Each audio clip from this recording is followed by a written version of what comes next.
Туркменистане с визитом находится американская делегация. По завершении официальных встреч на высшем уровне для гостей была подготовлена и культурная программа. Так, специальный посланник президента Соединенных Штатов Америки по Южной и Центральной Азии, посол США в Республике Индия Серджио Гор посетил Туркменский государственный цирк. Для американских гостей выступила группа национальных конных игр «Галкыныш», шестикратные чемпионы мира и триумфаторы Монте-Карло 2025 года, чей феноменальный талант превратил джигитовку в высокое искусство. Выполняя головокружительные акробатические пирамиды на стремительных ахалтекинцах без какой-либо страховки, артисты демонстрируют запредельную отвагу и филигранную точность. Это уникальное сочетание риска и грации закрепило за коллективом статус легендарного национального бренда, покорившего мировую цирковую арену своим бесстрашием и непревзойденным мастерством. Особое внимание делегации привлекли и туркменские алабаи. Гордый и бесстрашный защитник, туркменский алабай считается одной из самых древних пород собак, чей возраст насчитывает примерно от 3 до 6 тысяч лет. Уникальность породы обусловлена еще и тем, что до наших дней алабай дошел в первозданном виде, сохранив свой облик таким, каким знали его наши древние предки.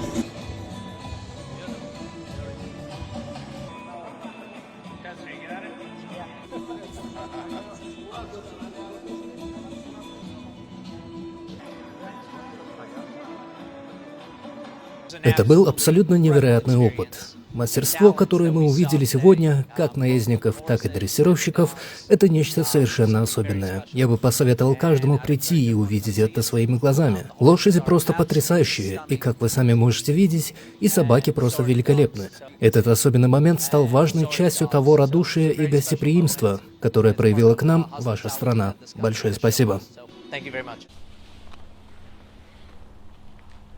Также для американских гостей была организована экскурсия в древнюю Ниссу, выдающийся исторический памятник, расположенный в 18 километрах от Ашхабада. Эти величественные руины являются остатками столицы древнего парфянского государства, не раз упоминаемого в трудах античных и средневековых авторов. В период своего расцвета Нисса имела обширный пригород, также защищенный мощным крепостным валом. Согласно научным сведениям, город существовал в период с 1-го тысячелетия до нашей эры по 1-е тысячелетие нашей эры. Территория памятника включает 2 городища, расположенных в 1,5 километрах друг от друга. Парфянский город в долине, известный как Новая Нисса, и царскую крепость на возвышенности Старую Ниссу. В наши дни оба городища образуют ядро государственного историко-культурного заповедника Нисса. Благодаря своей уникальной исторической ценности, в 2007 году этот объект был официально включен в список всемирного наследия ЮНЕСКО.